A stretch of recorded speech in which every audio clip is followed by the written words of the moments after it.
Okay, TP2 here. Let me show you how to splice a woven wire fence. And by woven wire, that's what I'm talking about. It's we call it field fencing, or woven wire is what I call it. Anyway, this particular fence is 39 inches tall. My posts are 50, so it'll come up to about right there, and then I'll put a strand of either smooth wire or bob wire at the top. Typically, I'll put also a strand of bob wire at the bottom, maybe an inch from the bottom, to discourage anything from digging under. Sometimes I'll put a hot wire pretty close to the bottom if necessary. And I may come back and do this later if my dog seems to need the hot wire. I'll make sure he has one. The reason I am splicing this is because I am reusing some wire that I have already that I'm recycling. This particular row used to be in my chicken pen that I moved, and you can see it was at or close to the dirt, and it's kind of got rusty on the bottom. And typically the woven wire is going to be smaller gaps at the bottom, and then they will increase as it goes up. It's usually a 6x6 at the top. Some of them you can buy are 2x6 all the way. That's a kind of a horse fence. Some you can buy is a 4-inch square. That would be a goat fence.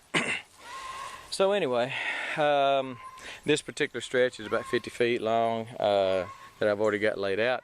I used it in a garden for some climbing vegetables, spaghetti squash and stuff. So, how to splice a woven wire fence. There's two different ways that I know of, and probably more than that.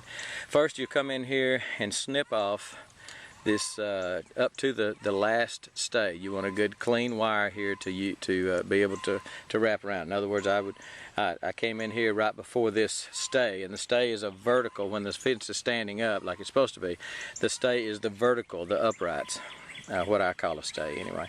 So I just came in here and snipped these off about right here, and left me about 4 inches to be able to wrap around and to do my splice.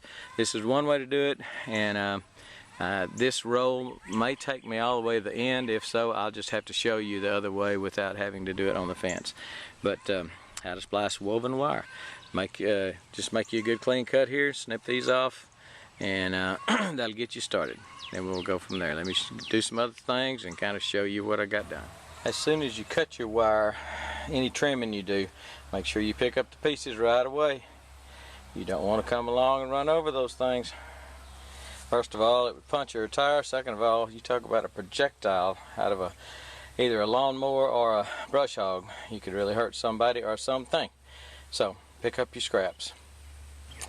Okay, what I've done is just put the two pieces of fence together, this roll and this piece that I already had laid out, and I lined up the vertical stays and just twisted from this wire. I twisted that one around. From this wire coming this way, I twisted this one around. It's not a real pretty one, but it's a cheap one. There's a if this was going to be up closer to the house, then I would probably use the method I'm going to show you in a minute, but it's not. The other method is with the splice. It makes a nice cleaner, but this is about halfway, about 300 or 400 feet from my house. Only person going to see this is me, my dog, and some gray Brahma cattle. I don't think they're going to mind, and I'm not going to mind either.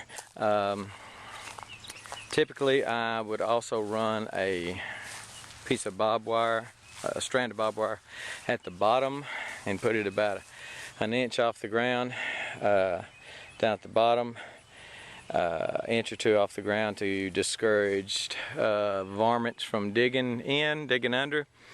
I will come back and do that if I think it's necessary, if my dog feels the need to dig under, or I will just put a hot wire down there, and he will make himself known to the hot wire, and it will make himself known to him. He doesn't like the hot wire. I've got one up at the gate. He does not like it at all. he won't even go near the gate. So, and I need to do a review on that hot wire I use. I've had it for years and years, and it's just been a good one. So, that's one way to splice a woven wire fence. Again, that's not the prettiest way to do it, but if you know, if nobody's looking, that's the cheapest way to do it. The splices are not, you know, not terribly expensive, but they're not cheap either. So let me roll this out and see if I need to do another splice. If not, I'll just show you on a piece of wire how to splice with using the splices. All right. Okay, I'm not going to have to splice the other fence because I had enough wire. So let me just, I've got two little pieces of fence here, and I'll just do a splice for you, and it won't cost you nothing. So what it is, a splice is just a round tube. I think it's, don't get me the line, tungsten or something, I don't know. Trying to see if it says on the box what it is. It does not. So, just basically a little round tube, and I don't know how I'm framing this. I've got the camera on a tripod, but I'm hoping it'll work. Slide the splice on one end. You're trying to join these two ends here, okay? This end and this end, and you would want to do it to where there's a gap about 6 inches, like on this. You'd want to do it where there's about a 6-inch gap, you know, to make it look uniform. You know, if I was doing it up by the house, want it to be pretty and all that, then this is the way I would do it.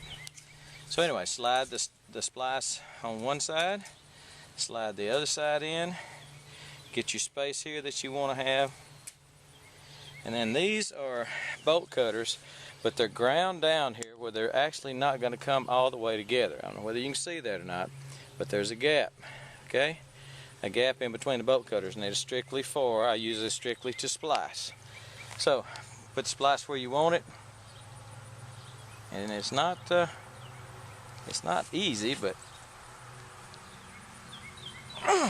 crimp down on it. I usually do it in 2 places, and that's not going anywhere. You can do it in 3 places. Sometimes if it's a real long stretch, like especially if it's barbed wire and I know I'm gonna string it like a banjo, really stretch it, I might take these wires, just a second. I might take these wires and bend them back on themselves to make sure it doesn't pull out of the splice, but you know, and just bend it back. I don't have the right pliers to do this. Hang on.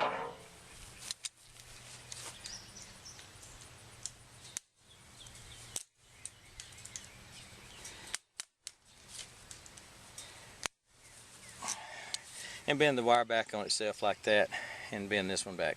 You know, it makes it less pretty, but again, if I was doing something real tight that I thought might slip out, if you crimp that 2-3 times, it's not supposed to slip out. So, but anyway, that's the 2 ways that I know of to splice wire. This works on, the splice works on barbed wire or the woven fence like this, and I suppose some other things, maybe even, I don't know, because I started to say chain link. Don't have much experience with chain link. That's how to splice a fence, and I believe we're gone.